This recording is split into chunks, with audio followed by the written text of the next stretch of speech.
Well, hello there, everybody. Welcome back to week number 1, stage 1, season 2 of the Quake Pro League. Well, my name is Ketchup, joined by the always talented DJ Wheat and ZSX.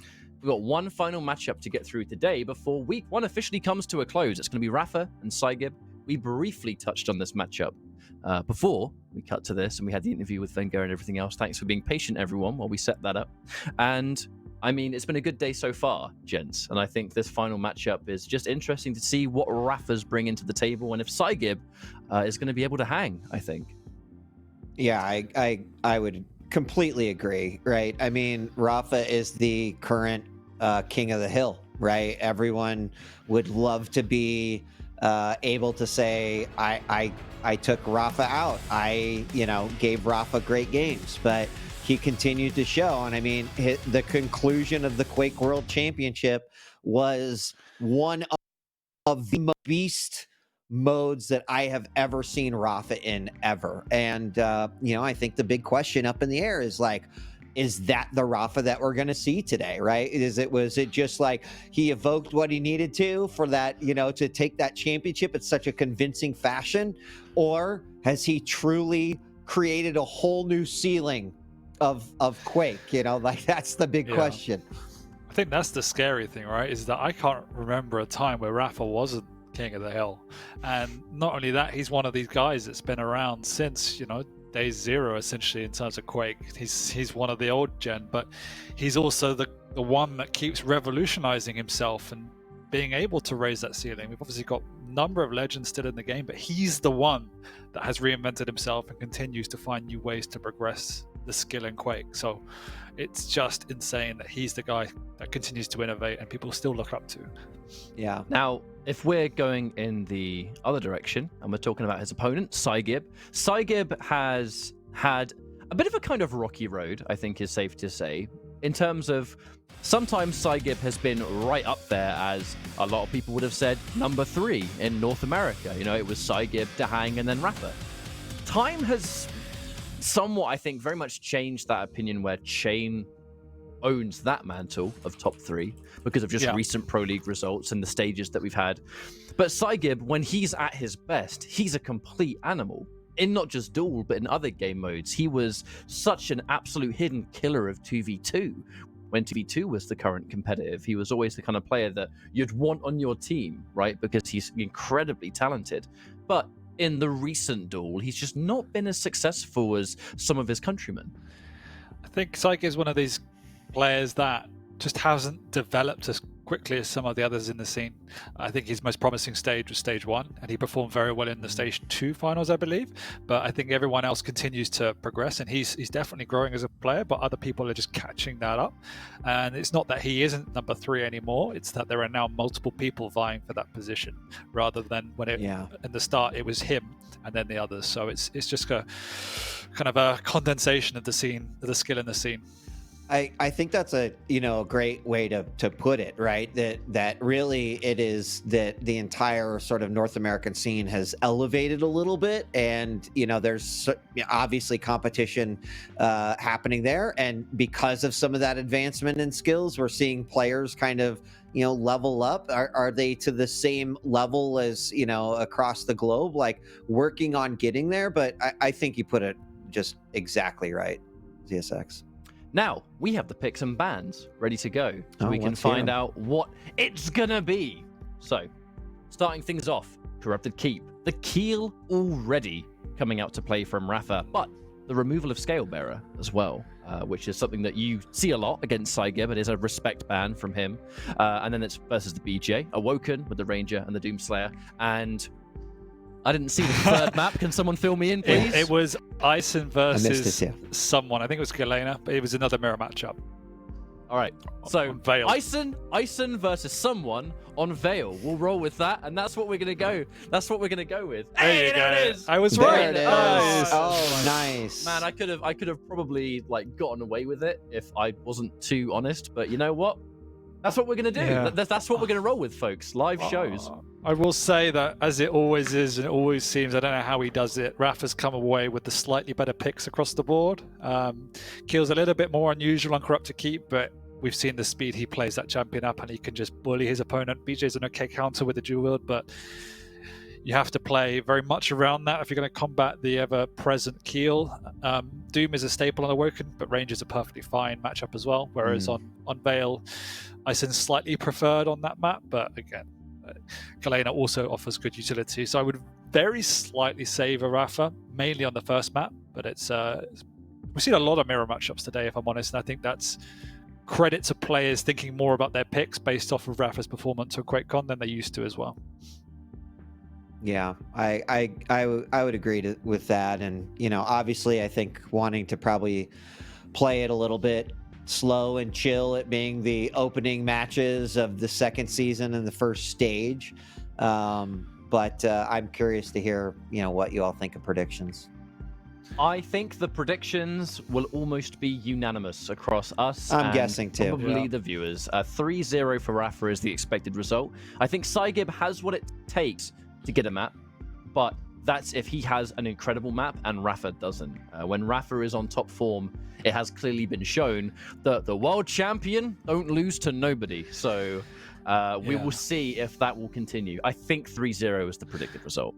I think you could probably count on your hands how many maps rapha's lost in the past year. So it's not often you have to say anyone else is going to challenge that. Yeah, I mean, I echo that 3-0, and you're right. I mean, I think my cat can count how many maps rapha has lost. Like, cat can't count that high. So, it's probably to be expected. But I always look at these matches and I think about, there's an opportunity for a player like psygib it's their opportunity to shine. None of us would be incredibly surprised if this 3-0 happens from rapha. It's what we expect. So, I think it's psygib's moment to try to say, hey, don't count me out. I can pull out a map or I can get a few frags, but ultimately that will be determined in the arena. So I tell you, new season, new me. Now that's enough of our chit chat. I've just been told the map is ready to go. I will leave you in the capable hands of DJ Wheat and ZSX. Take it away, fellas. Thank you very much, sir. So yeah, ZSX 3-0, the potential prediction, but as we mentioned, we'll have to see what can happen. But if anyone has never seen rapha play before, well, you're in for a treat probably, which would be surprising to me as well. But it's glad to have everyone here. Thanks for joining us here for stage 1 of season 2. It's exciting to be able to kick off, and I have to say I'm pretty stoked that I'll be able to join you guys almost every week. It's going to be fun. It's really, really good to have you back and in the hot seat for the rapha's first game back as well. And to your point, 3-0. What we do see though is 3 relatively combat heavy maps, which somewhat favors psygib, and we also see not a huge level of dismatch in terms of the picks and bans, which is something rapha's generally pulled away from. So as much as I do favor his picks, it's not as big as it has been in the past. So let's not hold our breath just yet. Sure. I mean, look, these players are here because they're good. We can't forget that. It's some players are exceptionally awesome and have had a lot of experience and a lot of play time as well. But we're started here on Corrupted Keek, and we're going to kick things off with rapha in the Keel right now. And what do you kind of expect just in terms of tempo? rapha will want to play this quick, 100%, and you can see he's already forced initiative. Yes, he had no right to go through that doorway, and yes, it didn't work, but you can see the statement he wants to make. Keel is often associated with slow and steady, but rapha's somebody who just loves to play the tempo on that champion, and it is unrelenting. As soon as that dual wield isn't up, you can just maximize that stack. I mean, rapha's just spawned, and look at the health bars already. Yeah, it's pretty ridiculous. And although psygib did pick up that first frag, people are like, "Oh my gosh, these predictions were crap. They're terrible. They don't know what they're talking about." But I think you're right. You're sort of already seeing it. And look at that, rapha bringing in quick. A very close cornered battle there. Not sure he would choose to always take that fight, but he feels confident, obviously, in what's happening right here in this game.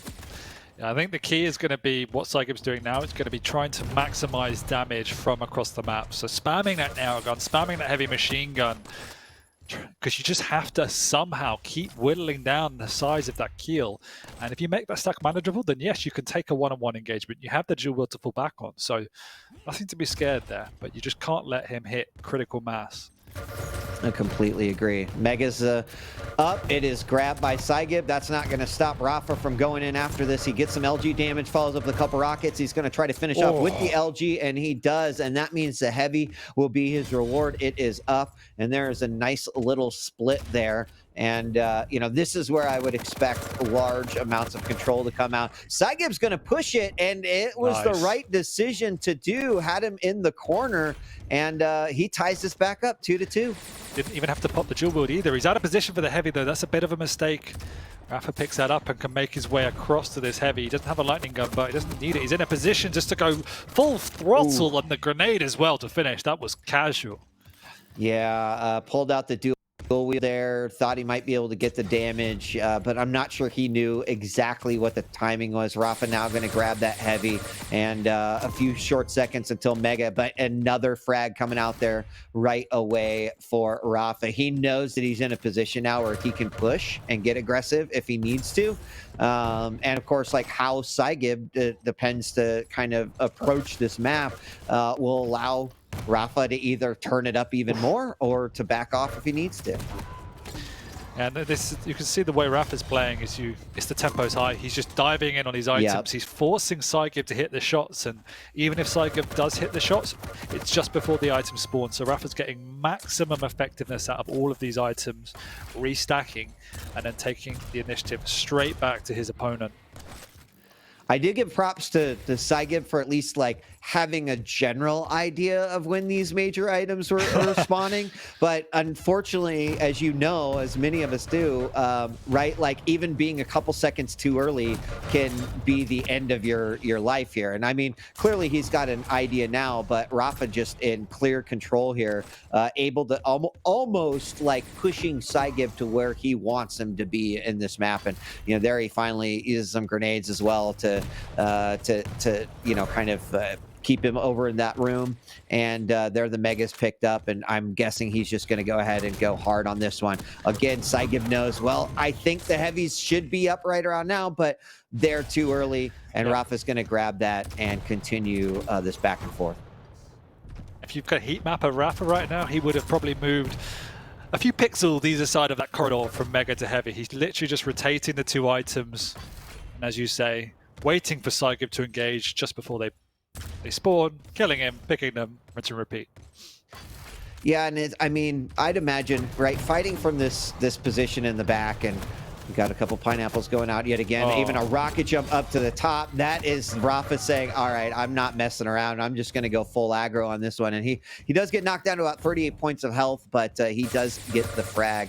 And, you know, I think from psygib's position, what's incredibly tough when you know, Rapha's controlling both major armors is that neither of the lights are really in a position where you feel safe, like you can go and grab one or two of those. Missed that Mega health by like a second. And so, I mean, like, that's got to be equally frustrating because you're almost never fighting with a stack at all. Yeah, and to your point, like, the benefit of playing a heavy champion is that you have a wider armor pool to take those lights, because if you get whittled down before the engagement, then you only have to tick one under that 125, and then suddenly you can steal it away from your opponent. You only get one effective out of it, but you've taken it away from your opponent, and that has played such a crucial role. And we've seen in the previous few engagements the fact that Rapha is willing to hard commit for these items, and even if he dies in the process of picking it up, as we saw off the first spawn, he then spawns with maximum stack where his opponent has nothing, and can then just take that pressure once again back to psygib. And we're only 6 minutes in, and we're already at a 10-2 game.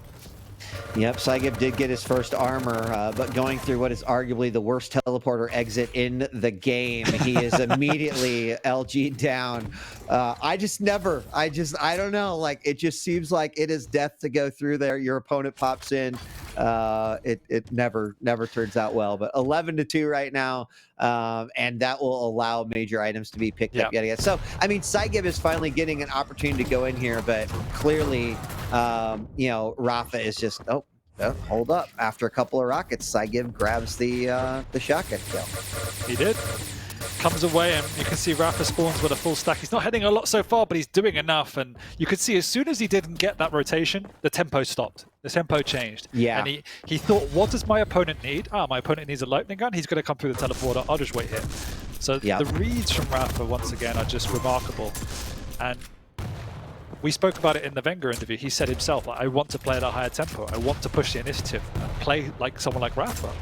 And that there's no one better than Rapha than taking these engagements just before major items, really forcing that issue, and then walking back and restacking back up and keeping that pressure on. So it's an incredibly difficult skill to have, but obviously the champions perfect it. Yeah, you know, and I'm really glad that you brought up what Wenger said in that interview, because I think that's really a testament to the player that Rapha is, right? Wenger is absolutely, people would say he is a top player in, you know, the Quake Pro League. There's no doubt about it. To have a top player of that caliber say, yeah, I want to play more like Rapha, I think is pretty incredible, right? Like that is quite a compliment, I think. But at the same time, it also makes a ton of sense. I totally get what Wenger is talking about when he says, you know, I would like to be able to incorporate some of that into my game. So you're seeing a lot of that here, and the ability to switch that up, like, you know, and to do it so effortlessly is really incredible. 13-5 now, almost about to hit the 2-minute warning. You know, psygib definitely commendable though. Again, we said that every player that is in the QPL is impressive, right? Yep. And so, yeah, I'm not surprised to see psygib still be able to pull out a couple of nice frags here. And even though Rapha has a very comfortable lead, you know, I think he should be happy with 6 frags versus Rapha here on Corrupted Keep. Oh, 100%. It feels like the game was well away from him. So to keep in it, and even though the game is lost, and that's what I particularly like about this as well, is that even though the game is lost, you can still see him putting in the same level of effort and thought process to just try and get back into it and claw his way back. Because even if you don't even believe you're capable of winning, A, there's always a chance, and B, just to make it respectable and actually strategically get back into it just fills you with confidence moving later into the series. Completely agree. And you know, you're obviously also thinking like, well, I've got a couple more maps here anyway, and everyone that wins a map gets $150, and then lose a map gets you $50. So there's money in it either way. But you know, you don't want to just let Rapha walk away with a free $450. Come on. So, but more than anything, I think you just want to put on an impressive show, right? Yeah. I think if I was in these shoes, having some confidence and right, like the opening weeks of stage 1 and saying, hey, this is it's a point of improvement, right? Like I should not feel bad about, you know, what I put up at all. Yeah. It's really difficult playing against someone of Rapha's caliber, because like I've played against Rapha in the past, not in Quake Champions, but when you go up against someone where you know they're better than you, right? You always innately change the way you play. So I think it's important to try and battle that. And even if you've lost, just try and get into a zone where you feel that you just feel comfortable in your aim and in your feeling of how you're playing against your opponent, because it's such an overbearing pressure to go up against someone of that stature sometimes. Yep. And there's the final score, 18-8 on that one. GG indeed. And Rapha will take the first one in his inaugural map here of Season 2 as the champion. He takes it. And I don't think we were too surprised by that. But we said earlier, too, you know, as we check out some of the highlights here from that matchup, but we said earlier that, you know, Rapha had such an unbelievable finals in the Quake World Championship, and if you didn't get a chance to watch it, you absolutely should. You know, it is definitely a schooling in Quake Champions.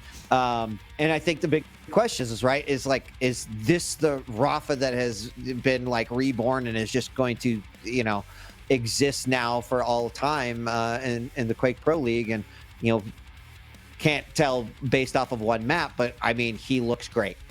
He does look great. He's full of confidence, and that was a commanding performance. And again, it's just, I think the most impressive thing is just the speed in which he makes decisions. And so he's going to continue that momentum, which I'm sure everyone watching this will always be wondering what shape he's in. And I don't think you've ever seen, I can't remember the last time I've seen Rapha in a bad shape. So. Yeah, exactly. I mean, everyone has those not great days, right? Yeah. I mean, it doesn't matter if you're a champion or not a champion. You have those days you're just like, my aim doesn't feel like it's on, my timing feels off. It can happen to anyone. I think what every player is always trying to achieve is that flow, right? Like I got into the Quake flow and my brain isn't even thinking. It's just like muscle memory is doing everything from your flick rails to, to just timing. And we definitely saw that flow. And I see chat saying, hey, psygib played, a decent game. And I did. I agree. Completely agree. They could look at the difference. The damage was more for psygib, but the difference in item pickups was almost double for Rapha. And psygib did play a great game, but he was just. It was for me. Comes down to the picks. He just got bullied by Rapha with the kill pick, and you have to play perfect to overcome that. And the tempo was just too high from Rapha. Yeah, I agree. I mean, obviously, not picking up those major items is going to be huge, especially when you're up against a keel. And as you pointed out, not only with the health, but in the armor department, that can be, like trying to break down a concrete wall with your fist oftentimes. And you don't get those megas, you don't have armor. It's even worse. So Awoken is going to be our second map. And what do you think, if any, how this matchup is going to change? The rail is now a factor, and psygib definitely plays better when he has a rail in his hands. And for me, the key is going to be trying to slow the tempo down a little bit. That's when it becomes more manageable. You can create some breathing space for yourself. If you play at Rapha's tempo and you let him get on top of you and suffocate you and steal all those major items, then you're never even standing a chance. So you need to try and delay him, try and hold those choke points, and use that rail to keep his stack down. Because if you can hit unreturned rails, you're going up against an opponent that has less stack than you. Yeah, and it is interesting because you talk about like playing against the tempo, right? And what's even like more difficult is if you can't match it, right? If Rapha says, hey, I want to play this game faster, it is a skill set to basically play as friction against the tempo. I don't know if I'm making any sense right now, but right, like it's not so easy to just say like, hey, this is going too fast. I need to slow this down, especially even on a map like Awoken, right? I think it does come down to what you mentioned, which is hitting those rails. That's how he is going to slow Rapha down a little bit, is to make Rapha second guess, is this a safe fight? Is this a smart thing to do? So we'll have to see here as we enter into Awoken. Yeah, playing control is easy. Playing on the defense is hard. And so that's what psygib needs to try and find a way to do, because you're generally going to be playing on the defense the vast majority of the time against Rapha. So that's where you have to learn how to manage the tempo, and it comes down to positioning, and it comes down to execution. And it's a good start from psygib hitting an opening rail, but he hasn't got the lightning gun, and that's what Rapha realizing very quickly, and the swap to the tribot once again to maximize any sort of damage. Such a smart move. Yeah, I was actually surprised that psygib didn't just go ahead and try to follow up with the second rail. I mean, he eventually did, and he did hit, but without that LG, he was having no problem dodging those rockets from Rapha. So, but that's exactly what we were talking about. And notice how much the pace and the tempo has slowed down just a little bit. Rapha down to 10 points of health, picks up that light, and psygib smells blood, but he's hurting a little bit himself. 100%, and this comes down to the rail game. psygib doesn't want to engage. He's chipping away at Rapha, and currently he's winning those exchanges, and that's exactly why Rapha's forced to retreat here into the back channels, and psygib has now been able to maintain control. But as much as we said he needs to slow the tempo down, when he's in control, he can't afford to give Rapha breathing space. So, this is the dilemma. You have to play slow to play quick. Yeah, it's very true. And, Rapha is as great as he is in playing the tempo that he wants to play, he also plays an immaculate defensive game. I mean, just the amount of like tri-bolts we've seen hit on, potential, beautiful rail too. But where it's like, I think my opponent is here. And I've talked about this before, but one of the most fascinating things to me is watching Rapha stream Quake Champions, because he is completely capable of just like speaking his like what he is thinking in his head, and he is always aware of where his opponent is, even when he cannot see him. And it is so incredible to see that come out. And that's, to me, like one of the scariest things about playing against someone like Rapha. Yeah, that's the most valuable skill in Quake. Quake is about information. Like execution is obviously the thing you see, but the thing you don't see and the thing you don't know is exactly what you said. It's that information. As psygib goes in aggressively using the orb, but it's not, unfortunately, the right decision. As his execution lets him down, and rapha comes away with a frag after such a great opening 2.5 minutes from psygib. But as you pointed out, the effectiveness of rapha on the defense, the use of that tribal in particular, just made that frag possible. psygib wasn't at their stack to make that committal work. Oh, another nice rail, as once again psygib knows that a frag is within reach. But now Rapha going to be picking up another 25, and there gets himself back up to 100. He is up by 1, and psygib just looking to tie this back up. He's had opportunities and moments, and I guess the other objective that he is trying to do is to not let Rapha build any sort of significant lead. I think if he can continue to play with this smaller frag deficit and hit rails like that, he's going to be feeling a lot more comfortable here on Awoken. 100%. He's got perfect control, and rapha's actually lost sight of his opponent. He's caught here. As we said, he has perfect information. This time he doesn't. And psygib gets onto the board. Unfortunately, misses the rail off the spawn. It's not going to matter too much, as there is a big delay on the items. So he does have control over both major items. And as long as he keeps hitting his rails, he's in a really good spot. Completely agree. And he has been really impressive with all those. Is going to grab the Mega now.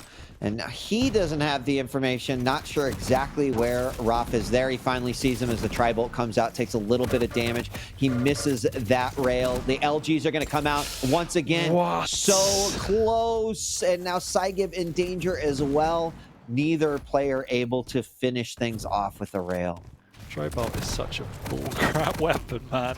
It does so much damage, and now rapha, from that engagement, has won himself a mega. Get onto the position early, holding that choke point. psygib's in a little bit of trouble here. Rapha lets him off the hook as he decides to retreat back up to the other side of the map to pick up the lights to get some more weaponry.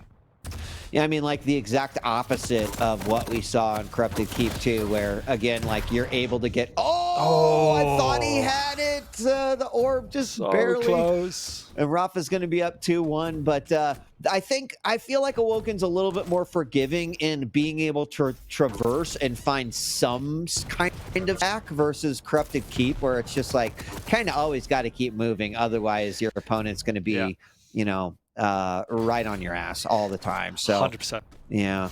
As much as this is a slow map, we said the rail is going to be pivotal for him, and he's been using it perfectly. The tempo is so much slower. Like, this isn't the way in which rapha wants to play, but he's obviously forced to adapt, and he's caught psygib here in the corner. psygib won't be able to get out. It's as much damage as he can do. He does a lot, and there is actually a little bit of time for him to get this lightning gun and try and push onto the mega. rapha knows that. psygib's using that orb.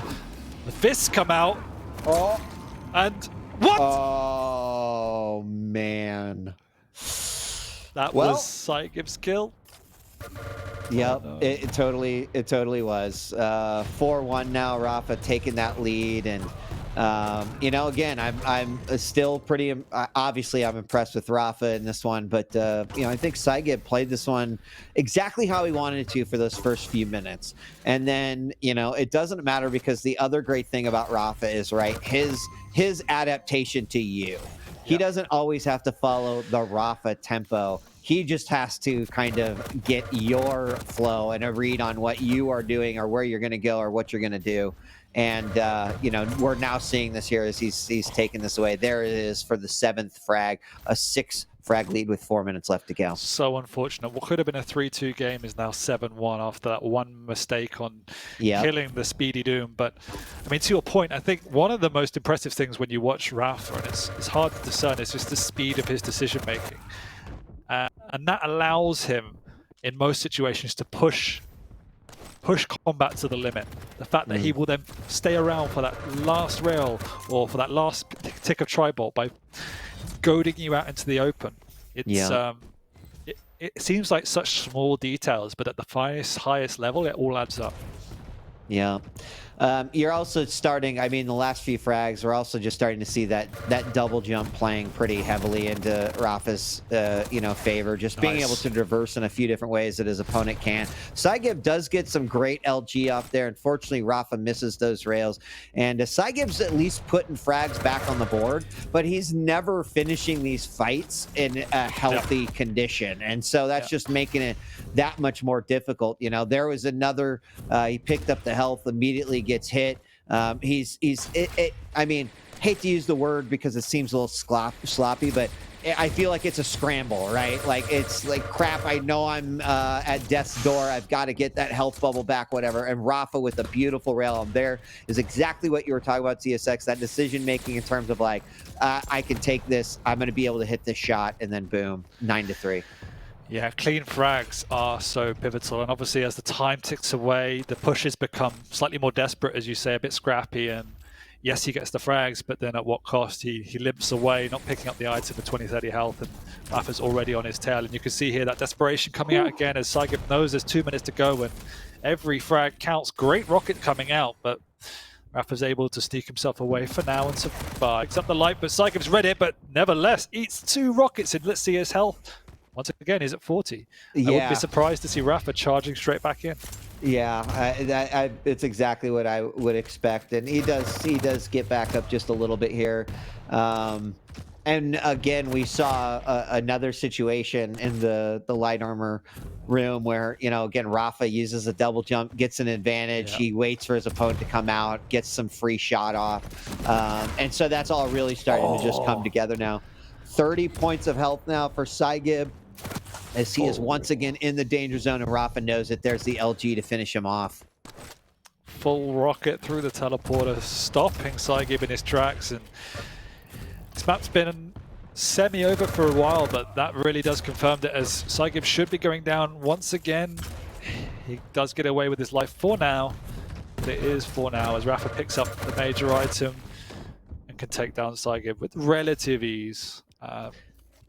But I was like, for the first 5-6 minutes, I was hugely optimistic for psygib's chances and very positive about the way he was playing. But you can see as soon as that control switches, the tempo switches, and now it's Rapha's game. I mean, that just seems to also be like the story of Quake in a lot of ways, right? I mean, I know we've all been there where it's like, okay, we know how this matchup is gonna probably play out, right? We can make these predictions, but you always have those opening minutes where, I think there's a lot of respect. People are playing very, very smart.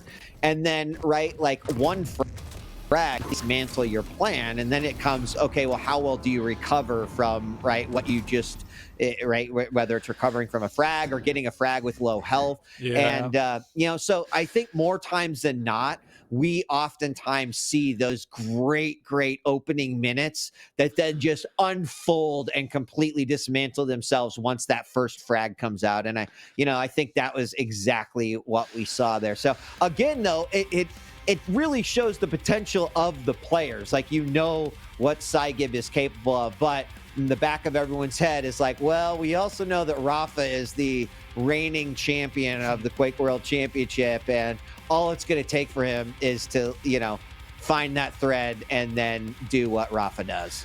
Yeah, and I think it goes to, it's why people discuss Quake as such a difficult esport to master, if not one of the most difficult, because as you say, you can have this game plan and this strategy. It's like watching here as this chaotic frag.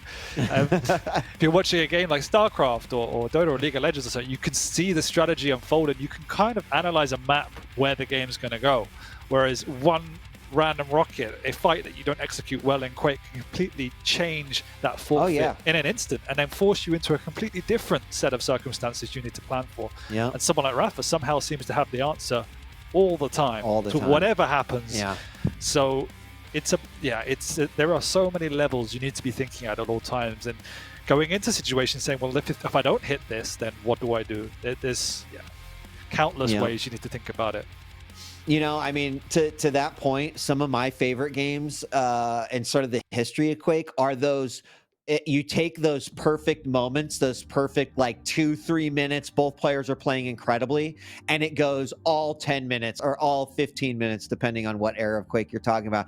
And then it like comes down to the one frag and sudden death, right? I mean, we've seen that many, many, many times. And it's crazy to think, okay, we're in a position where like one mistake ends it all. But two players can play an almost, a perfect game, exchange, be running items perfectly, but no one ever gets that frag. I mean, it's exciting to see.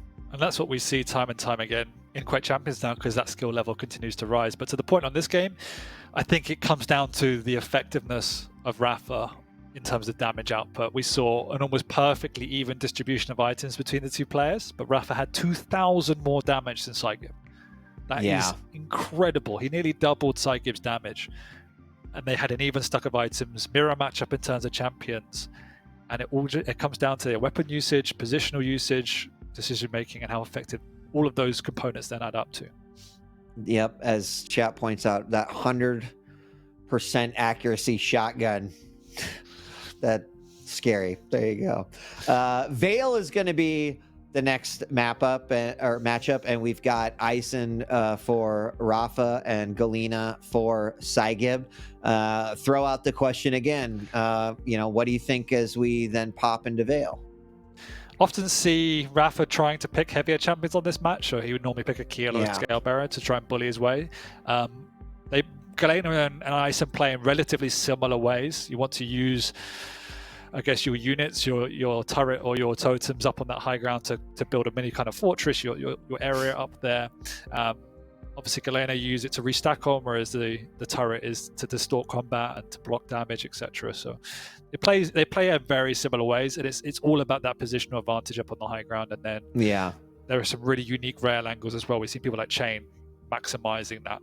So quite similar to Evoken in that I think the rail will play quite a key role here, but I do think that you can lock down the map very effectively on Vale, and we've seen Rapha do that. So I'm a little bit scared for psygib based on that. I think keep a close eye on those first few minutes. Like psygib, I think, was playing the rail game that we thought he should play early on, and then he kind of abandoned that as Rapha kind of took control of the game. Similar thing here is that the rail game is obviously going to be a part of it. Not saying that it's easy to match with Rapha's rail, but I do think that is the right strategy for psygib to go for. I mean, he's got a good rail. When he lands, it's obvious the effectiveness of it, and we are live. Absolutely. If he can continue that tempo with the rail game and slow the game down a bit, he's obviously in with a chance for this. But it's definitely easier to push the advantage on Vale because you can see the layout of the map. So many close corridors, you can just jump onto your opponent, you can catch them off guard. It's about playing the angles creatively. Yep. Yeah, which, some players are exceptional at and other players, not so much. But in this particular situation, well, we've got our first battle, and there it is coming out from Rapha here. LG battle in the corner. There wasn't really much in terms of escape for psygib. He actually barrels into the room with Rapha, maybe thinking he was a little bit lower than he was, but then quickly backed off there. Rapha in the lead, 1-0. Oh, no, and he doesn't even make the heavy jump. That's really unfortunate. And already, minute 1, Rapha proves my point. You can just lock down this map, and because your life becomes hell. Rapha's now taken 2 lights, both major items. Yes, there's a third light here that psygib's living off, but currently he's living off 1 light armor, where Rapha has 4 items to work with. And he doesn't even get the light. Ugh. That is super rough position to be in at this point now. And I mean, what you really want to look out for now is how impressive Rapha is in running these spawns. There's another one. Let's see what he does off of this one. As he pops up, he knows exactly where his opponent is. Tri-bolt into the rail, and then the shotgun. And this is like final form Rapha right here, right? Like the first couple games, this is the tempo. This is the Rapha flow for sure. And it's not even as if, like, often when these scorelines happen, it's your one opponent is running, like it's normally the opponent on the defense just running at his opponent trying to will it down, but the reverse is true here. psygib can't get away. He's trying to run away. He's trying to do anything to survive, and rapha is just constantly in his face. Once again off the board, and we're 2 minutes in and it's already 8-0. That's kind of painful. And he's got another light. He's going to go back and get another light, and then he's going to go back and get a heavy. Yeah, he's leaving no doors open for psygib right now at this point in time, and actually did leave one door open. The heavy did go to psygib, and it's like I guess he let him have that moment to breathe, because that's what it felt like before. Is the LG? How did he not? Oh, don't drop on. Ooh. Oh my gosh! I'm gonna go and say that's a mistime. Honestly, because he was in a perfect position to get there, and he went and stood on the mega 10 seconds early, which is a very un-rapha characteristic move. Yeah, I agree. Heavy's up right now, 9-0. rapha with the rail as he's down to 10 points of health, and he's going to immediately get back up. psygib knows right now. No way. He's going to get away with that. Oh my goodness. No way. I mean, that was the play. psygib made the right play. rapha was low. He has to force his hand, but I mean, this is disgusting. Yeah, this is, you know, the verticality of this map. I feel like we talked about all the different skills that the best players can possess, and definitely I think on a map like this that has several different stories, if you will, some players have great acute awareness when it comes to what you can do, how you can make the shots, extra angles you can hit, and rapha's always been exceptional with that. I don't know if that actually harkens back to a lot of the old school Quake maps that had a lot of verticality to it, but this is definitely the one with the most in Quake Champions, and it's just so obvious, just how comfortable rapha is fighting from every single one of those positions, whether it's on the top or the bottom. Absolutely, yeah. I also really enjoy playing these type of maps as well. They had a really unique quality and dynamic, and then you throw in champions as well, and it makes it even more challenging. So at the moment, and this is the crazy thing, they're playing a mirror matchup. These champions move at the same speed, and yet rapha's making it look like he's playing something like a slash. He's just everywhere at all times. But psygib has got himself back onto the board. It could have happened earlier. Some unfortunate execution, but rapha, perfect situational awareness, takes the heavy away, takes psygib's life away. That was rough, and that was very akin to what we saw in the second game, where it's like, psygib gets on the board, but he doesn't get on the board in a comfortable position, Like he's got very low health, very low armor. rapha knows that, and rapha will take full advantage of that. Whereas, you see rapha when he gets these frags, just like this one, there he's immediately picking up a major item, and he's ready to go into battle again. And I really loved seeing that frag from psygib's POV. Like, we're talking about one of the top 20 players in the world. He's just spawned. He's just got away from rapha. And you're saying you can't hear him. He's just got away from rapha for a split second to recoup, and you can see rapha appearing out of nowhere for 3 rails. psygib didn't even know where he was for the first rail. And it just shows you, that, again, the speed that rapha plays at, the execution he plays at, and why it's so difficult for these players. Because, as I said before, for this type of scoreline, you'd often expect one of the players to just be sprinting at his opponent and dying time after time after time. But for the most part, it's just psygib playing a normal game, trying to slow the tempo, trying to get away and survive, and rapha's just in his face and hitting everything as well to boot. Yeah, I completely agree. I mean, it comes down to that he knows where his opponent is at nearly all times, and although this game started off a little bit slower, it didn't take much time for him to say, I'm going to be the pace car on this one, and you're going to follow me.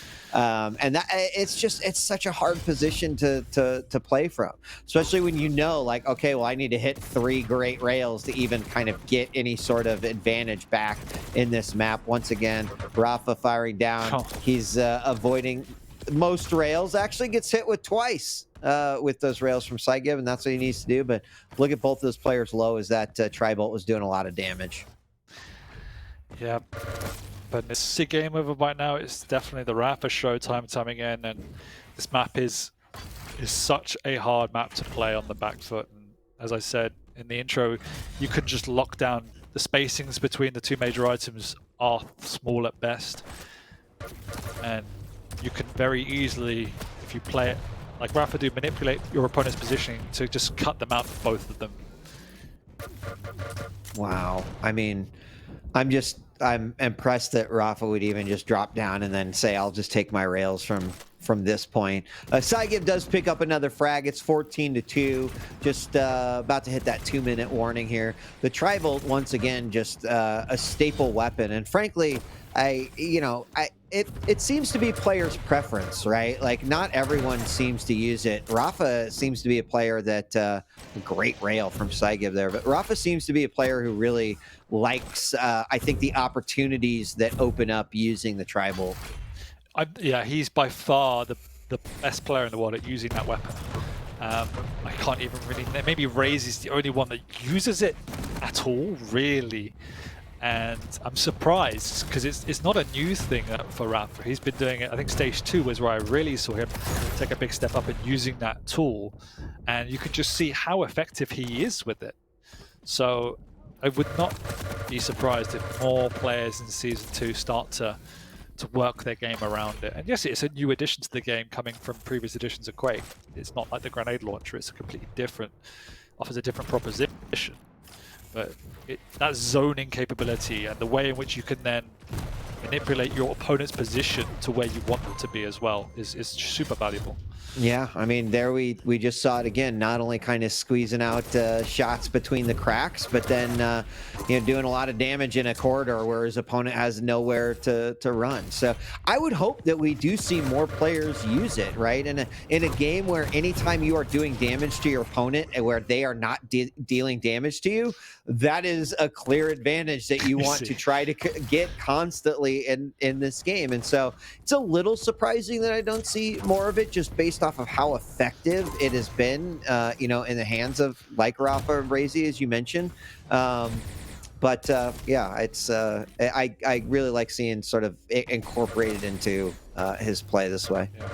I'd like to give a big shout out to psygib. I think he's played a real phenomenal series. This map is obviously very one-sided, and I really like, in spite of the fact that this map is so one-sided, he hasn't just really switched off. He still fought to pretty much the bitter end, and I think credit is where credit due. Map 1 and 2, he played phenomenal. Obviously, map 1 scoreline wasn't as thin as it could be, but he was going against the odds to get kill, and map 2 very easily could have come off with a different result, or at least pushed it to the wire if that unusual frag up on the mid ground went the other way.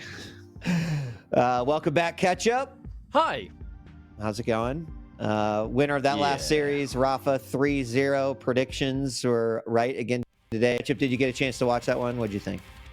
I mean, that final map, if anything, was just a perfect example of what we can probably expect from rapha during this stage. I know that the difference of the bracket for the different stages means that rapha at the actual finals themselves has a much higher chance of, having those non-Americas only matches from an earlier point. So that's definitely going to be really interesting. But this is a world champion doing what he does best, and this whole series of rapha showing why he's currently the best player in the world doesn't really surprise anyone. He is what seems like just a complete cut above at the moment. Yeah, and I think if as a European Quake Pro challenger, or I would be now looking at this thinking, I have to go up against this if I get into the Quake Pro League, or what a reward. One of the low-ranking Quake European players now will be putting a little bit more emphasis on trying to get out of the lower seeds, I would think. Yeah. Completely agree with that. Look at that damage. It's pretty nutty, right? Yeah, another 2k more. Yep, and that was look at the items, on the other matches as well. 3 heavies, 4 megas for poor old psygib. Had nothing to work with. He was starved all game. And rapha complements his domination with pretty much an equal split on the light armors as well. So It's pretty nasty. It was, but great. We asked the question earlier too: was Rapha going to come out and be the beast that he showcased in the Quake World Championship? And the answer was 1,000% yes. I mean, definitely, like the Wenger Kilson match was kind of two superpowers going head to head against one another, but Rapha still looked to be in the mode that he was in for the Quake World Championship, and that's great to see as we kick off season 2. It's just the tempo he plays at is scary, and the effectiveness of him in all situations is scary. Positionally, weapon choice, damage distribution, like that's why Wenger said he wants to play at that tempo, because that's the aspirational level you need to be at to be winning titles now. Rapha is very intense when he plays. There's just something about it. You can't see him, but you can almost feel his intensity. It's this idea that up until the final 5 seconds of a map, he'll be 25 frags to 1. And within that final 5 seconds, he is still maximum efficiency, maximum concentration. He never turns it off. There's all efficiency, and it's insane. It makes me very grateful that I'm sitting this side of the camera, because it must be a real big pain to be playing in that server against Rapha. Now, it's funny you should mention Rapha, because we just so happen to have him on the line. Are you there, bro? Test 1, 2, 3. How you doing? Hey, yo, we can see and hear you. So thanks for joining us. Dope shirt. Yeah, That is really cool.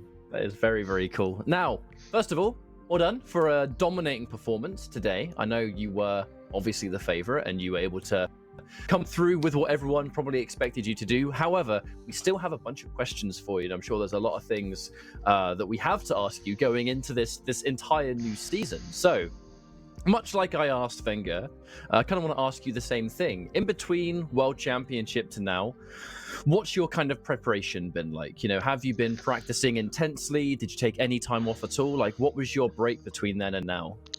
I probably took a good 1.5 to 2 weeks off, just not playing any Quake, just kind of giving myself some, downtime, because I think, everything that I had to put through to win that event, it was very, very emotionally draining. So I just needed, kind of like a mental reset. And so then, just a couple weeks ago, I started playing, a couple hours here and there, and just slowly start ramping up the practice and preparation. And psygib is a very, very tough opponent to go into week 1, especially when you've been taking a small break, because his mechanics are very, very solid. That's what he's known for, is his incredible combat skills. So I think it just helped to motivate me this week for the practice that I did have, is to take the most of it and just play a really sound, methodical game, and just look for, tiny little advantages and film study type thing that I should, look out for and try to punish him for. Because when he gets full control, it's really, really hard to take him off of it. As we've seen, I mean, what was it at the stage 1 finals? He was the only one to beat Cooler, and he beat him on Corrupted Keep, and he had that full cycle going, and it's almost impossible, once he gets there. So you just have to, play him a bit differently than you do other players. I got a question, Rapha. So, you're no stranger to championships. Obviously, the Quake Pro League brings, something new to the table, new format, ongoing, weekly matches, etc. You walk away as the winner of the Quake World Championships. And my question is, do you find any additional pressure now, right, with the change in format, or just being the reigning champ now? Or is it just another reset, as you mentioned, another day and another, battle in the arena? How do you kind of look at this? I think that there's always, when you're the one striving for going for something for the first time, let's say the first season of Quake Pro League, everything, you're so motivated, and everything, the way that you approach and go into games mentally is different. And that goes for any esport or whatever, any championship that you've won. Once you're going into something new, once you're the guy at the top, the other people are hungry, and they are going for you. They're doing everything that they can to take you, off your throne, so to speak. And it's a different kind of pressure, because sometimes when you go into matches, players will play with nothing to lose because they haven't Right. been there before. So, you're the one, you just have to like really rely on experience and just not playing with scared money. You can't, to the point where like you're not taking chances. You have to play to not lose instead of play to win. And sometimes that means there's going to be one or two opportunities in a game where, the odds are in your favor, and if you lose in that situation, you just have to tip your hat to the guy. But as long as you keep going for that and keep playing the game plan that you should be playing, I think you'll be able to handle that kind of pressure. But it's definitely different. A bit on that game plan element. I mean, two questions, I guess. One, how much do you individualize your game plans based on the players you're playing? And two, I mean, no matter how good everyone else is, you just seem to play an entirely different tempo to everyone else. It's quite insane. How do you manage that going into a game, and how do you play at such a quick tempo throughout every single series, no matter which player you're going against? I think it's like, unless I get a really good start, you'll see that the first 5 or so minutes going into maps is kind of slow, and that's about just each player is different, and I think that you should be playing to your opponent's strengths and weaknesses, not just playing your own game plan. And so that's why as the games progress, I start to get a feel for more of like what they want to do, what their tendencies are, getting inside their head, like literally figuring out what they want to do before they actually think that they want to do it. And that allows me to really start to apply pressure and put them in really tough situations to where they have to perform pretty much a miracle to get out of it. And like I've had my fair share of games where I've had to play defensive, but I just look at it as, if I can play a good calculated aggressive game over time, I'm going to make better decisions in the long run than they are collectively. So the more that I can force these like micro fights and micro decisions where they have to react very quickly and make the right decision for rotation, weapon choices, whatever it may be, that's how I view it, and seems to have been pretty successful the last couple of years. And I feel like that's how you have to play Quake Champions. I played Quake Live a little bit slower, but I feel like with the way that the diversity in movement styles and damage abilities and things like that, if you're not taking advantage of the uniqueness of each champion into each map that you're going into, I think you're just selling yourself short. So you should be trying to push it to its limits as best as you can. Well That's said. quite the note to end it on. So congratulations for a lot of success, and of course, good luck for the rest of the stage and the entire season to come, I suppose. Thanks, you guys. for your time, and we appreciate it. Take care, bro. Congrats, buddy. But Thank you. that means that's all we have time for today. I mean, it's crazy how we've already had that week 1 coming to a close. Like we've said many times before, there was a little bit of a break between World Championships to now, but we have an entire other year of Quake action. How does that make you both feel? Great. Joyous. Yeah, exactly. I mean, more arena FPS all around. Love it. It's great to see the players seem excited. Every game I did see today, it seems like players are ready to get into this second season. I know that, right? Like, because it extends over a long period of time, I'm sure we're going to see it warm up a little bit. I'm sure we'll see some clear leaders of the pack start to kind of separate themselves. But this to me is always that exciting time, right? I love what Rapha said about when you're at the top, everyone else is hungry to come after you. And that's a pretty exciting storyline any way that you position it. So it's great. Yeah, the only thing that would make this better is if I wasn't stuck in my bedroom and we could, actually be doing this live. But we'll get there. Yeah. I mean, I think we're all in agreement there. I think the wonderful thing about Quake, and I think anyone that's been to a QuakeCon can definitely attest to it, is this idea of like, it's not just about the game, it's about the community. It's about how so many of us, like some people, their best friends they met at a LAN, and to this day, those relationships continue, don't they? And it's unfortunate that we all have to do this remotely, but it's understandable, and it's the nature of the way things are right now. But I do strongly hope that one day, when things are a bit more calmed down, the community can get together, we can enjoy some Quake in person again and LAN it up, because that's what I'm looking forward to. But that does mean we're coming to a close. A couple of things I want to do. First of all, thanks everyone for watching. Really appreciate your time, and it's good to be back for another year of Quake action. But also, if you are a viewer or a player, I know I don't even need to say this to the players already planning on competing because you're hardcore, you're in it anyway, but challengers, the Challenger League that will be kicking off very soon. It's not ready yet. But if you get involved in the Pro League yourself, you can take part in the North America or the Americas or the Europe Challenger League. The first stream for that is going to be the 26th of September. I say stream, it's a tournament. It'll be streamed later on by community and all this other stuff. So get involved. 26th September is the first official date for Challengers. Thanks so much for joining me.